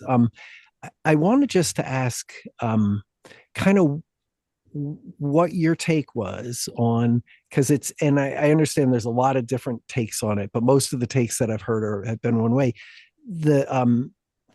Were you there towards the end, like in the golden hour and stuff, towards the end, the last finishers No, and stuff? we had to fly home on Saturday morning, so I got to go back to the finish line on Friday and see a few of the finishes, but I didn't get to see golden hour. I saw Okay. videos of people Mhm. finishing in those last hours, but wasn't there. Yeah. I just wanted to like throw it out there. Now, like almost without exception, everything that I've seen on this has said, because there was a guy, the DFL, right? Guy finished with a lean that was as bad or as it was just as leaned. This guy was leaning over like 90 degrees, kind of like falling over. Fred, what's the name of the guy? I think he was either a Greek or an Italian that finished the marathon in the black and white film, and Dimitri Petri or something, or what was his name, who they had to basically carry over the line, and then they gave, I can't remember. Yeah. They gave the Olympic marathon medal to the American who wasn't. So I just wanted to talk about kind of what your take. Did you guys all see the final finisher on that, right? You guys all saw the film? Okay. And so he also looked extremely like his coloring was very off. Yes. Yeah. It's like gray. He looked almost kind of gray. grayish. Yeah. Yeah. So it wasn't just a lean. It was like he was to my according to my professional medical opinion, watching it on YouTube or whatever, it seemed like he was severely distressed, but still moving, right? And falling over, being kind of carried, assisted, lots of people like cheering him on. And it was all meant in, I know that it was all meant in good, in good faith, like people cheering him on, trying to get somebody to the finish line, which I recognize the benefits of that and the great part of that. But a part of me couldn't help think like, what, like I've been in marathons or other things like that where you're just suffering so much and you're like, what the hell is this? It's like a spectacle. I'm like sacrificing myself and people are cheering it. And I just wondered kind of what I looked at this and said, why is this guy who probably is so out of his mind at this point, he's sleep deprived, exhausted, moving on, obviously in physical distress, and is probably the last person on the planet that can make a rational judgment about his own well-being, is being like cheered on to go and do this, when I don't know, I felt like it could have been a really ugly moment there. So I don't know, kind of if you guys like, if that, but I haven't heard anybody say that anywhere, because it's just like, it sounds like I'm being an asshole or something, right? I don't know. It's maybe not the worst thing I've ever seen at a finish line, because you remember, what was her name? Julie Morse or something in the Iron Man like Yes. 35 years ago, where she like lost control of everything, including her bowels. Like was just like she was like near She death, was jello, crawling right? and getting up and falling repeatedly. And they just people cheered and just watched her get to the line finally. It probably took like 5 minutes to do the last 100 yards. That was really awful. Yeah. Well, they probably couldn't assist her, right? Or she would have You been. can't assist her, right? Or she's a DNF. Yeah. If you assist her, then you're taking her off the course. Yeah. But it was really excruciating, and that's the worst I've ever seen. But the year after Jurek won his 6 Western States in a row, he paced Western States, and he paced his buddy to what appeared to be a victory, but his buddy collapsed like 30 feet from the line, and he helped him up and helped him across the line, and they disqualified him. Oh, so that buddy was the guy who had paced him, was his pacer. Was that Jurek was his pacer? Yeah. Was that Dusty? But was that guy his pacer previously? Because he had a buddy from. Oh yeah, no, not that same guy. Okay. Yeah, that guy hates him now, apparently. Oh, he does. Dusty or who? Yeah, Dusty and Scott are falling out. Yeah. Well, so in this case, the guy, he finished after the time cut off, right, by some very small number of minutes, but he did get a buckle. So what I'm wondering is, if he had actually finished in the time frame, would they have disqualified him because he got help? Or, you know what I mean? Like, they didn't have to disqualify him because he didn't make the cutoff. My question was this, is that not whether he made the qualifier or whether he didn't, but the fact that like everybody's cheering him on to do this, when he, like, I saw him afterwards and he had IV treatments. Now, getting an IV is not the end of the world. I've done it at the end of Boston. I passed out in the medical tent at Boston after finishing. And it's not the end of the world, but it's also not a great thing. It's indicative of severe, there's a lot going on, and I don't know anything else as far as what he was feeling or whatever, but I'm just thinking that, like, if like, why aren't we, to put it another way, where's the adult in the room to say, hey, you know what? Fuck, we all want him to finish here, but like, this is just like, I think that we shouldn't all be like cheering somebody who's not able to make a rational decision. Like, who's gonna, like, like, what is it gonna take before, like, what did he have to do to have somebody step in and say, oh, this is too much? Yeah, like, it would be helpful to know. Oh, go on. I had somebody finish like that, the cut, okay, right, and he showed up at the park at Chittenden Park and had literally 100 yards to go. And he did fall over once. there, and his pacer said, "Oh, he's been doing this all night." And I was like, "What? Like, why didn't you stop it? Like, why are we doing this? Like, when it's that bad, when he's fallen over and maybe not really coherent to make that decision." Yeah. I don't know. It would be helpful to know sort of, I don't know, like for how long that was going on, which is kind of what you're saying. We don't know if it was just the last mile or the last like 30 miles. And you hope that if it was the last 30 miles, someone would have been stepping in and making some suggestion. But I had the same instinct you had, or I thought it was a little strange. I didn't know how to think about it. I mean, it seemed like a celebration of human endurance because he did get to the finish line, but he looked so horrible. I mean, the color, more than the lean, like the color, I thought this person looks like they're going to die. And someone had, like you say, so they had this experience with somebody dying during the race. So, if that guy looked like that, finished and then died, how horrible would people feel? I mean, after having cheered him on. So fortunately he did not, but I understand the feeling that you had. I didn't know how to feel. It was not a pure like yay feeling that I had. So I get it. Yeah. Yeah, I would agree. You wonder I at think what I see point both sides. like somebody's going to intervene, right? Like like this is too much. Mm-hmm. So, sorry, Lila, I stepped on you there. What were you saying? No, I think I would echo everything you said, Anna. It's like, it's amazing that he got across the line, and it seemed like he really wanted to do that, and they were right there for him at the finish line. But also it's like, what would have had to happen before he had to before someone intervened, and how long had that been going on for? I didn't read into it enough to know, but that was just my initial, I guess. Yeah. You looked, by the way, Lila, when I did watch the live stream, you looked like, oh yeah. Somehow I felt really good in the last few miles. That was not how the entire race went, but the finishing stretch, it was just all the adrenaline. I was just like, yay. Lila did a cartwheel on the finish line. So. No. You probably could have though. So that was.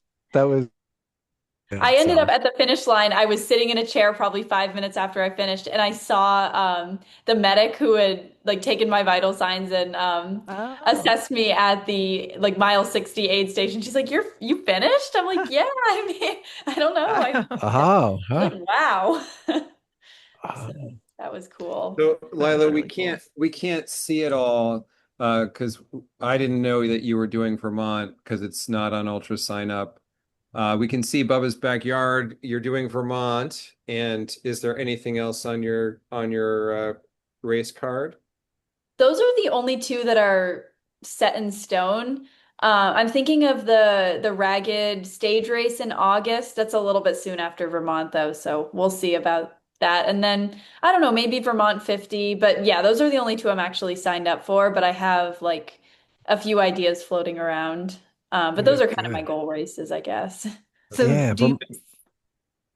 go ahead. You go. Would you plan on doing, I saw that you have some FKTs, but they're like, I suppose on the, shorter side. Would you consider, like escalating your FKTs to these longer multi-day things?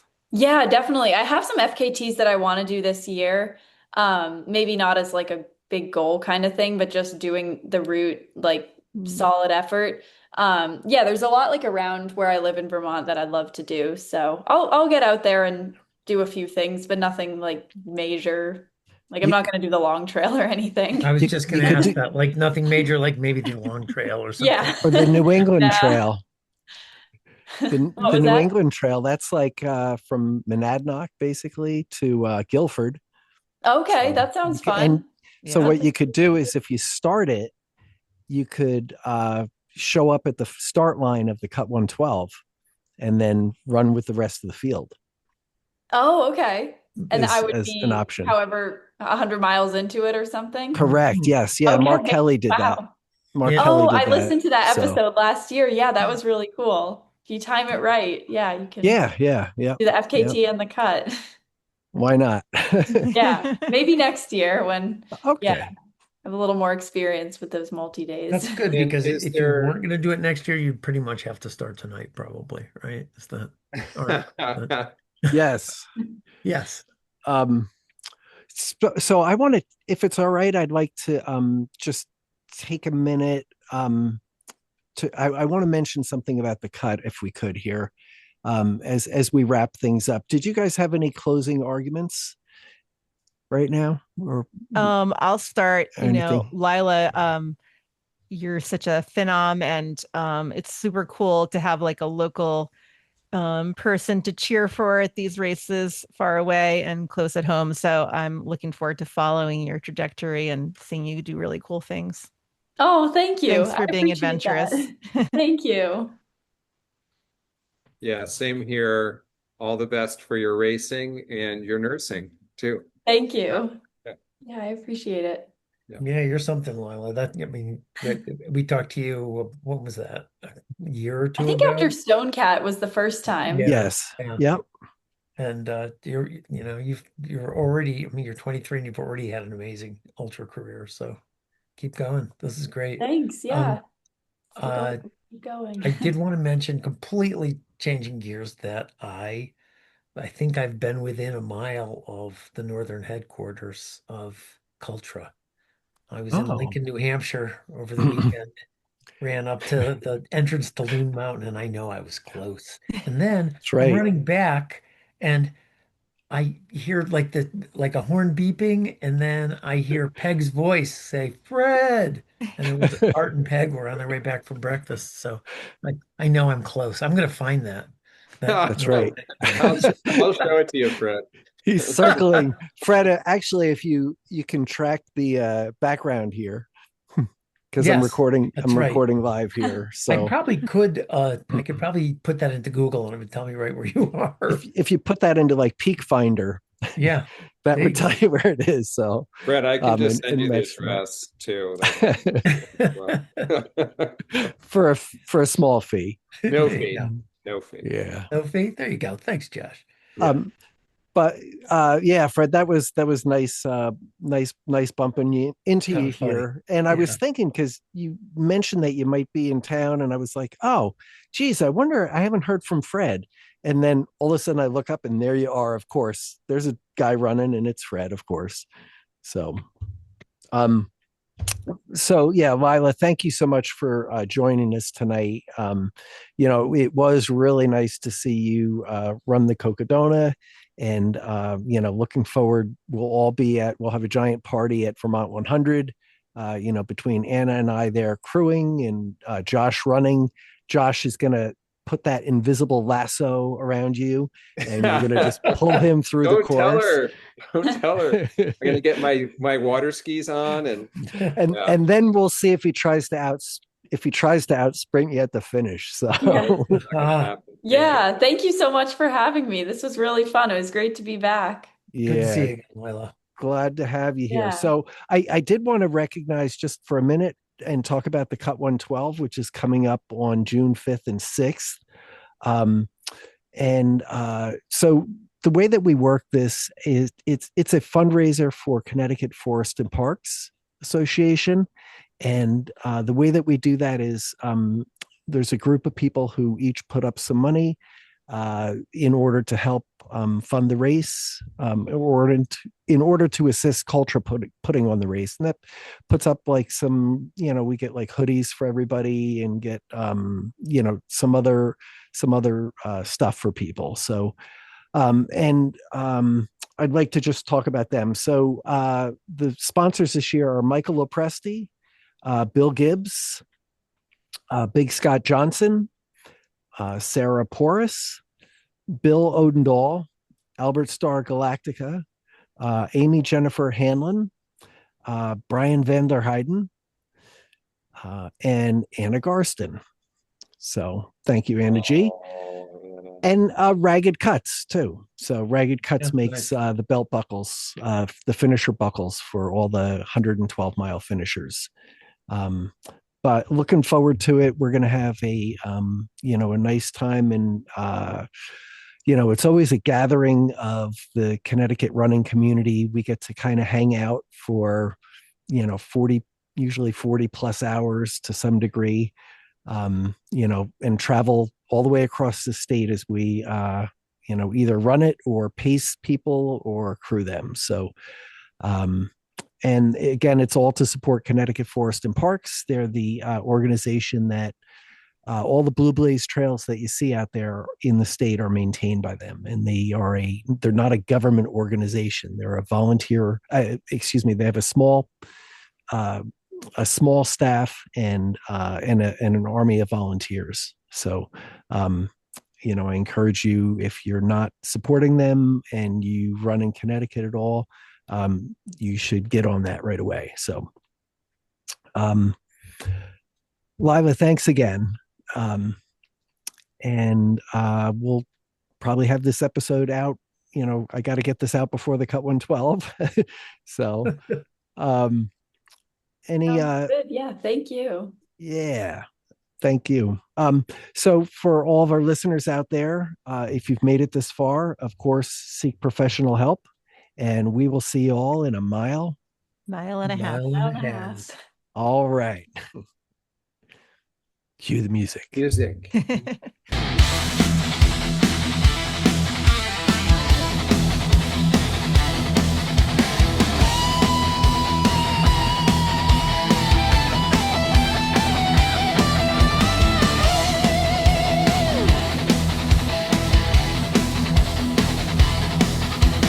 Huge thanks for tuning in.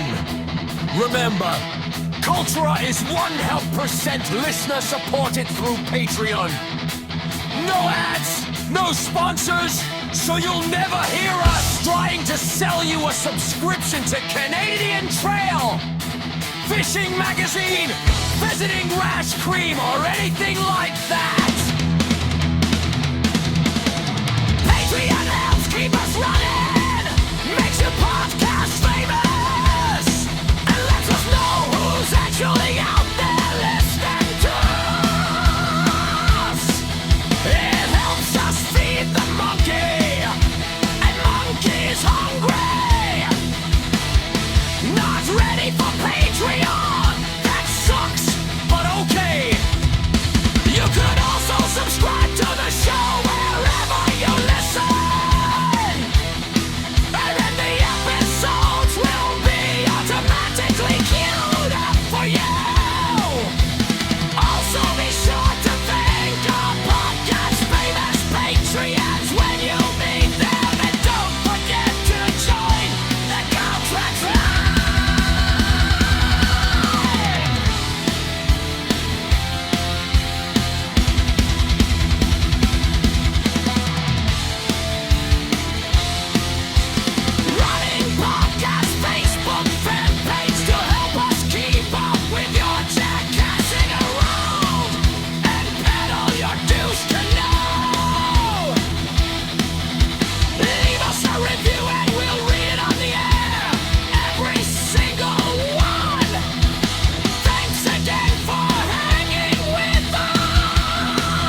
Lila, well, thank you.